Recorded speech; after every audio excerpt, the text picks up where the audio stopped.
8 click করুন bell icon.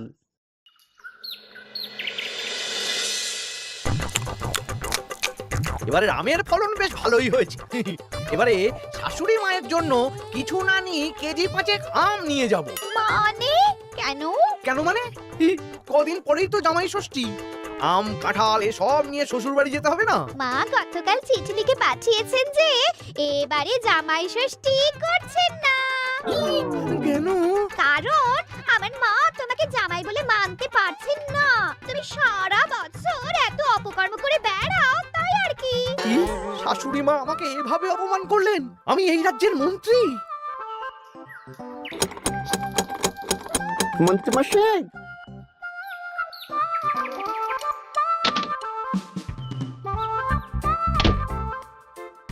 মন্ত্রী মশাই, কানাঘুষে খবর পেলাম গোপাল এবার ওর জামাইকে গলদা চিংড়ি ইলিশ মাছ দুটোই খাবে। বলিস কি রে? গোপালের বাড়িতে জামাই ষষ্ঠীতে হই হুল্লোড় হবে, খাওয়া দাওয়া হবে, আর আমি সেদিন বাড়িতে বসে আঙ্গুল কামড়াবো। ইস! তাহলে গোপালের হই হুল্লোড় ভেস্তে দিন। ঠিক বলেছিস।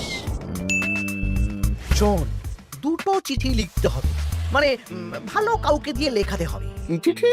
একটা চিঠি লেখা হবে গোপালের জামাইকে, আর আরেকটা চিঠি লেখা হবে গোপালকে। চিঠিতে কি লেখা থাকবে মন্ত্রী মশাই? গোপালকে যে চিঠিটা পাঠানো হবে সেটাতে লেখা থাকবে জামাই ঘুরতে যাবে বলে এবছর জামাই ষষ্ঠীতে তারা আসতে পারবে না। আর জামাইকে যেটা পাঠানো হবে সেটাতে লেখা থাকবে গোপাল এবার রাজবাড়ির কাজে খুব ব্যস্ত, তাই জামাই ষষ্ঠীতে কোনো আচার অনুষ্ঠান করতে পারবে না, তাই এবারে জামাই ষষ্ঠী হবে না, তাই তো? একদম তাই। তোরা এই চিঠি পাঠানোর ব্যবস্থা কর। অন্তত নিজের মনে শান্তি না থাকলেও গোপালের অশান্তি দেখলে একটু তো সুখ হবে।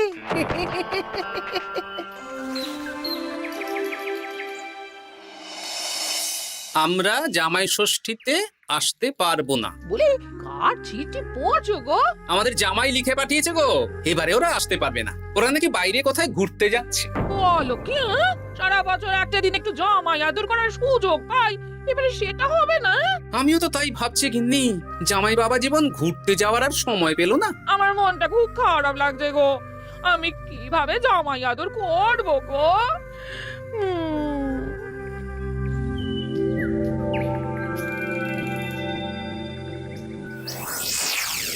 জামাই বাবার জীবন, এই বছর আমি রাজসভার কাজে খুব ব্যস্ত থাকবো, তাই এবারে জামাই ষষ্ঠী পালন করতে পারবো না। তোমাকে আর মিনুকে পরে একদিন খাইয়ে দেব। আমার আশীর্বাদ নিও, ভালো থেকো। ইতি তোমার বাবা শ্বশুর গোপাল।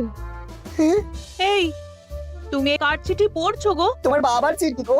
কি লিখেছে গো চিঠিতে? এবারে জামাই ষষ্ঠী হবে না, হ্যাঁ? আমার খাওয়াও হবে না। হ্যাঁ? হ্যাঁ নয় হ্যাঁ, ধুর ধুর, ভালো লাগে না। ধুর।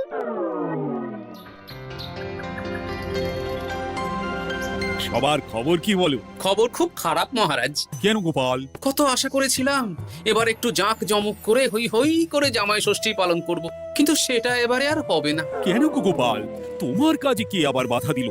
জামাইকে ডাকো, খাওয়াও, সেদিন রাজসভা ছুটি থাকবে, কোনো চিন্তা নেই। যদি জামাই না আসে তাহলে জামাই ষষ্ঠী কি করে হবে মহারাজ? হ্যাঁ, জামাই ছাড়া জামাই ষষ্ঠী? না না না, তা কি করে হবে? আমি বিয়েই করিনি, তাই আমার এই জামাই ষষ্ঠী সপ্তমী এই কিছুই নেই। আমার শ্বশুর বাড়ি এত দূরে মহারাজ যে কি বলবো। আমি এবারে যাব না। ওই শ্বশুর বাড়ি যাওয়া আর যুদ্ধ করতে যাওয়া আমার কাছে একই ব্যাপার। ও, তা মন্ত্রী, তোমার কি খবর? আমি এখনো কিচ্ছু ভাবিনি। জামাই ষষ্ঠী এখন কদিন দেরি আছে তো, তাই আর কি। বেশ বেশ, ঠিক আছে। আমারও ছুটি চাই মহারাজ। বেশ বেশ, শুধু তোমার কেন, জামাই ষষ্ঠী উপলক্ষে রাজসভার সবার জামাই ষষ্ঠীর আগের দিন থেকে জামাই ষষ্ঠীর পরের দিন পর্যন্ত ছুটি থাকবে। এ খুশি তো? খুব খুশি।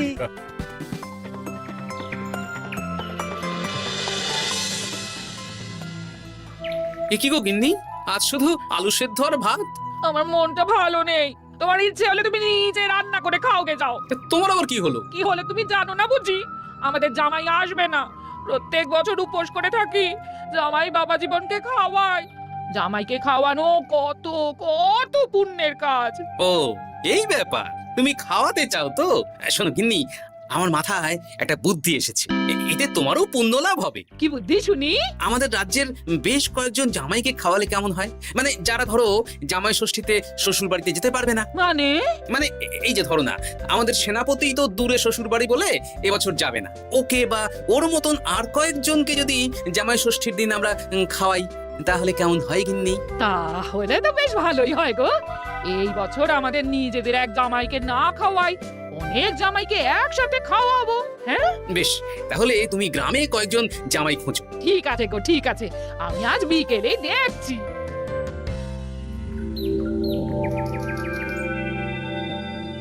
কি গোপাল, আজ তোমায় বেশ খুশি খুশি দেখাচ্ছে। গতকাল দুঃখ ছিল, কিন্তু আজ আনন্দ আছে মহারাজ। কেন গোপাল, আমাদেরকেও বলো, এত আনন্দ কিসের? ময়ূরের পেখম পায়রার পালক, গোপালের মনে কিসের আনন্দ, কিসের পুলক? আমি ভেবেছি এই বছর জামাই ষষ্ঠীতে একটা না, অনেক কটা জামাইকে আমার বাড়িতে খাওয়াবো। এ কি গোপাল, আমরা যতদূর জানি তোমার তো একটাই মেয়ে আর একটাই জামাই, তাহলে অনেক কটা জামাইকে কি করে খাওয়াবে শুনি? এই তো যারা ধরুন কোনো কারণে শ্বশুর বাড়ি যেতে পারবে না, তাদেরকে নিমন্ত্রণ করে খাওয়াবো। আর আমার গিন্নি ভালো মন্দ রান্না করবে। হ্যাঁ সেনাপতি, তুমি তো এবছর শ্বশুর বাড়ি যেতে পারবে না, তাই এক কাজ করো, জামাই ষষ্ঠীর দিন দুপুরবেলা আমার বাড়িতে তোমার গিন্নিকে নিয়ে চলে এসো। দুপুরবেলা তোমাদের দুজনের নিমন্ত্রণ রইল। হ্যাঁ সত্যি? হ্যাঁ গো সেনাপতি, সত্যি। কি মজা! হ্যাঁ, আমার গিন্নিটারও মন খারাপ ছিল, আর কিছু বলবে না। বেটা গোপাল কিছু না কিছু একটা উপায় বের করে ফেলবে। আমার একটাও পরিকল্পনা সফল হয় না। দূর দূর। তা গোপাল, কতজনের আয়োজন করছো তুমি? এখনো হিসেব করিনি মহারাজ, সে যা হবে দেখা যাক। আমার গিন্নি যেমন রান্না করতে ভালোবাসে, তেমন খাওয়াতেও ভালোবাসে। খাওয়াও খাওয়াও, প্রাণ ভরে খাওয়াও।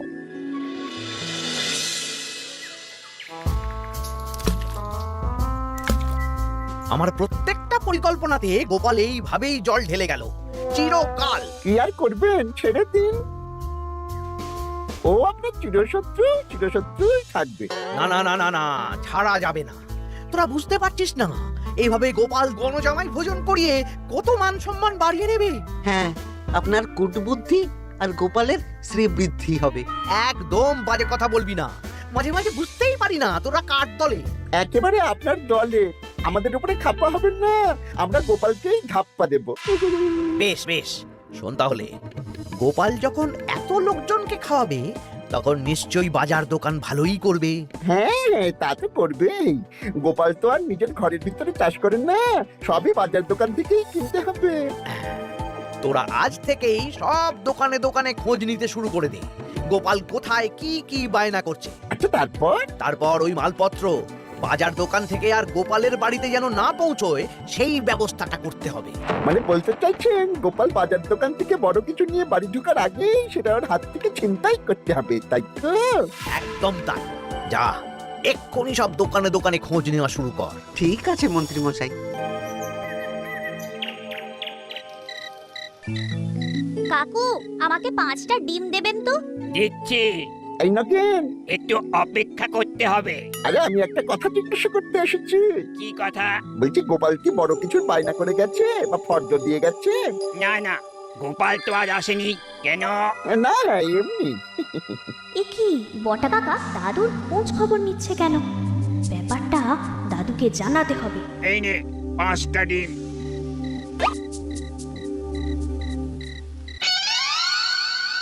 বাসমতি চাল 5 কিলো, মুগ ডাল 3 কিলো। একটু পায়েসও তো বানাবো। গোবিন্দভোগ চালটা লিখেছো তো? এই তো লিখছি। হ্যাঁ, গোবিন্দভোগ চাল 2 কিলো। দাদু দাদু, তোমরা কি বাড়িতে কোনো অনুষ্ঠান করছো? হ্যাঁ, তা তোকে কে বললো রে? পুটির বাবা মাও তো আসবে গো জামাই ভোজনে। ও বাড়িতেই হয়তো জেনেছে। বাড়িতে না, মুদি কাকার দোকানে। বটা কাকা একটু আগে মুদি কাকাকে জিজ্ঞেস করছিল গোপাল দাদু কোনো বায়না করেছে নাকি। বটা জিজ্ঞেস করছিল? আমি যতদূর জানি বটা তো অবিবাহিত, তাহলে জামাই ষষ্ঠীর ভোজের ব্যাপারে ওরা তো কিসের চিন্তা? হ্যাঁ, হয়তো গ্রাম থেকে তো পুটির মা, বাবা আর ভোলার বউ আসবে বলেছে। ওদিকে সেনাপতি। তাহলে এই পুটি, বলো দাদু। ওই বটা তো আমাদের মন্ত্রী মশাইয়ের ডান হাত। তুই আর তোর বন্ধুরা মিলে ওদের উপর একটু নজর রাখতো, কোনো সন্দেহজনক কিছু জানতে পারলেই আমাকে বলবি। আচ্ছা দাদু, আমি এই ডিমগুলো বাড়িতে রেখেই বেরিয়ে পড়ছি। কিন্তু খুব সাবধানে, ব্যাপারটা খুব গোপনে। আচ্ছা। আমার আয়োজন নিয়ে এত কৌতূহল কিসের? এই পুটি, সেই কখন থেকে এই ঝোপের আড়ালে এই মশার কামড় খাচ্ছে। ধুর, চুপ চুপ, ওই তো ওরা মন্ত্রী মশাইয়ের বাড়িতে ঢুকছে। চল তাহলে জানলার ফাঁক দিয়ে শুনি। কিরে, কোনো খবর পেলি? না না মন্ত্রীমশাই, এখনো অব্দি গোপাল কোনো দোকানে মালপত্রের বায়না করেনি। মনে হচ্ছে এখন ফর্দ বানাতেই ব্যস্ত। ওই ফর্দের একটা জিনিসও গোপালের ঘরে যেন না ঢোকে। সব ভেস্তে দিতে হবে, বুঝলি? সব ভেস্তে দিতে হবে। তোরা সব সময় নজর রাখ গোপালের উপর। সে তো রাখছি মন্ত্রীমশাই। গোপাল কোনো দোকান থেকে একটু বেশি মাল কিনলেই হাওয়া করে দিবি। এ নিয়ে আপনি কোনো চিন্তা করবেন না। দেখলেন তো গোপাল আর গোপালের জামাইকে এমন চিঠি পাঠালাম, ব্যাটারা দুদিকেই বোকা হয়ে গেল। চিঠি পড়ে গোপাল ভাবছে জামাই আসবে না, আর জামাই ভাবছে আয়োজন হবে না। কেউ বুঝতে পারলো না যে চিঠিটা আপনি পাঠিয়েছেন। এইরকম ভাবেই এবারেও সূক্ষ্ম কাজ করতে হবে।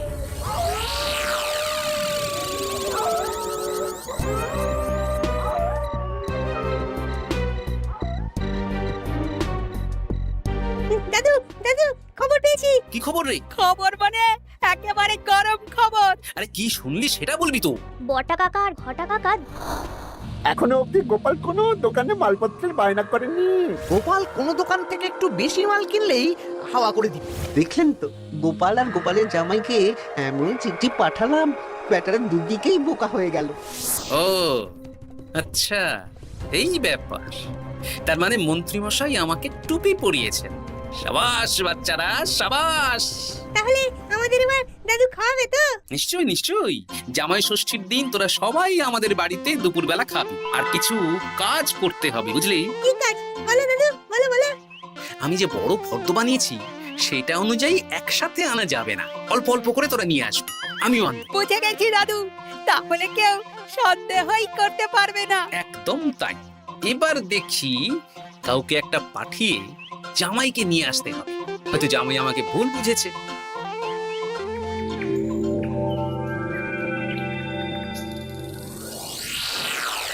কাকু, আমাকে 500 গ্রাম গোবিন্দভোগ চাল দাও তো। আমাকে 100 গ্রাম হলুদ দেবে। আমাকে 50 জিরে। দিচ্ছি দিচ্ছি।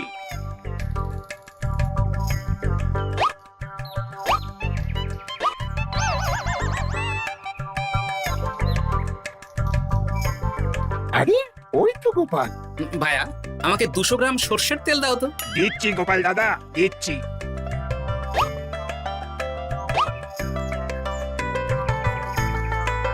কি কিনলে গোপাল? তেল কিনলাম, সর্ষের তেল। এইটুকু? ওই আমাদের কপ্তা গিন্নি দুজনের সংসার, এইটুকু তেলেই দুজনের চলে যাবে।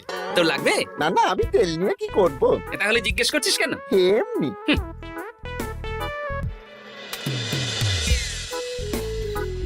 গোপাল এখনো কোনো দোকানে বায়না করলো না? না না, শুধু একবার 200 গ্রাম সরষের তেল কিনলো, আর বিকেলে 250 গ্রাম গোবিন্দভোগ চাল। যাব বাবা, এই জামাই ষষ্ঠী তো চলে এলো, তাহলে কেনাকাটা কবে করবি? সেটাই তো বুঝতে পারছি না। আমি তো বাজারের দিকে নজর রাখছিলাম, দেখি গোপাল মাত্র 1 কেজি আলু আর 500 গ্রাম পেঁয়াজ নিয়ে বাড়ি চলে গেল। এই তো মহা মুশকিল হলো। আহা, তোরা 2-3 দিন পর একবার গোপালের বাড়িতে নজর দিস তো। ঠিক আছে।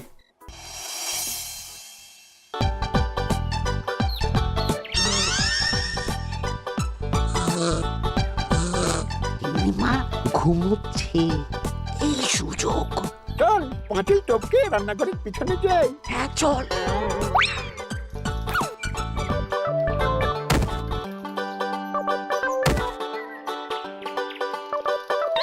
ঘটা গোপালের রান্নাঘরে দেখ, এ তো ভরপুর জিনিস, ফল, মুদিখানা, কাঁচা সবজি সব ঝুড়ি ঝুড়ি। তাই তো, চল চল চল। বলিস কি, গোপাল এত জিনিস কি করে আনলো? সেটাই তো বুঝতে পারছি না। এ কি আমার ওপর দিয়ে বেরিয়ে গেল? শোন, মাছ মাংস আর দই মিষ্টি তো দিনের দিন কিনতেই হবে, ওগুলো যেন গোপালের বাড়িতে না পৌঁছায়। ওটা আমরা দেখে নিচ্ছি। একদম বিড়ালের মতন পেতে বসে থাকবো, সুযোগ পেলেই ছো মারবো। বিড়াল না, বাঘ হতে হবে।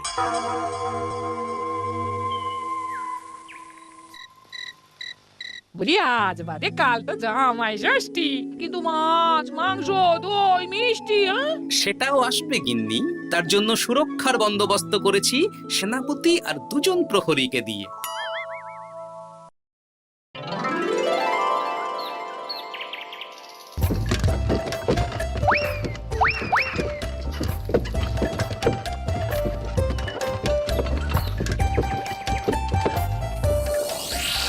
বেটা গোপালকে মাছ মাংস দই মিষ্টি নিয়ে এই রাস্তা দিয়েই ফিরতে হবে। বাড়ি পৌঁছাতে পারবে না, তার আগেই হবে আক্রমণ।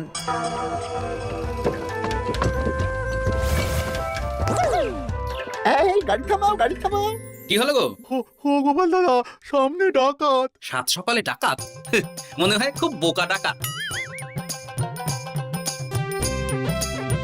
এই গাড়িতে যা যা আছে এক্ষুনি সব আমাদের দিয়ে দাও। নইলে খেচাং ফু। গলাটা তো বটা ঘটা। কিরে, তোরা মুখে কাপড় চাপা দিয়ে ডাকাতির অনুশীলন করছিস? বাজে কথা না বলে মাছ মাংস দই মিষ্টি আমাদের হাতে তুলে দাও গোপাল, নইলে নইলে কি? হ্যাঁ, তার আগে যে অন্য মজা আছে। কি মজা? কিরে, তাল পাতা সেপাই হয়ে ডাকাতি করছিস? এই সেরেছে সেনাপতি। চল বেটা, আজ তোদের জবাই হবে। ওরে বাবারে, আমাদের ছেড়ে দাও। সেনাপতি, এক কাজ কর, ওদের আমাদের সাথে নিয়ে চলো। বাড়িতে কাজের লোকের অভাব আছে কিনা। সেটাই ভালো হবে, চলো চলো।